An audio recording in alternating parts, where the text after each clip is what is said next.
प्रश्न बघा, 27 एप्रिल 2023 रोजी गुरुवार, तर 10 सप्टेंबर 2023 रोजी कोणता वार? खूप सोपं आहे बघा. कुठून विचारलं? एप्रिलपासून सप्टेंबरपर्यंत. ठीक आहे, म्हणून एप्रिलपासून सप्टेंबरपर्यंत आपण महिने लिहून घेतले. एप्रिल, मे, जून, जुलै, ऑगस्ट आणि सप्टेंबरपर्यंत. ठीक आहे, आता एप्रिलमधून किती दिवस निघून गेले आहे?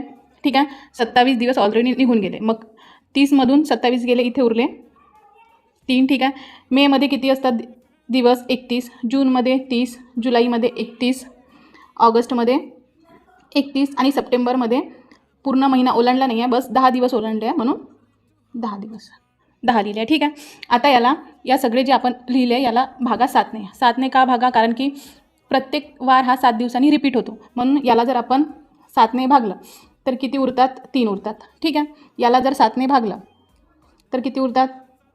3. ठीक आहे, याला जर 7ने भागलं तर 2, याला जर 7ने भागलं 3, याला पण 3, आणि याला जर 7ने भागलं तर इथे पण उरतात 3. ठीक आहे, कितीने भागलं? 7ने. सगळ्यांना 7ने भागलं. ठीक आहे, आता जे बाकी आलं आहे याची करा बेरीज.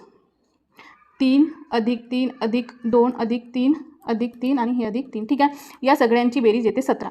याला परत भागा 7ने. 17 भागेला 7 किती येते? 3. ठीक आहे, आता हे झालं आपलं फायनल ॲन्सर. किती? 3. ठीक आहे, आता जे बाकी उरले 3 हे याच्यामध्ये गुरुवारमध्ये ॲड करा. ठीक आहे, ॲड करा, मिळवा. गुरुवार, शुक्रवार, शनिवार आणि रविवार. काय आला ॲन्सर? रविवार. म्हणजे 10 सप्टेंबर 2023 रोजी कोणता वार होता? रविवार. ट्रिक आवडली असेल तर लाईक करा, शेअर करा आणि सबस्क्राईब करा. थँक्यू.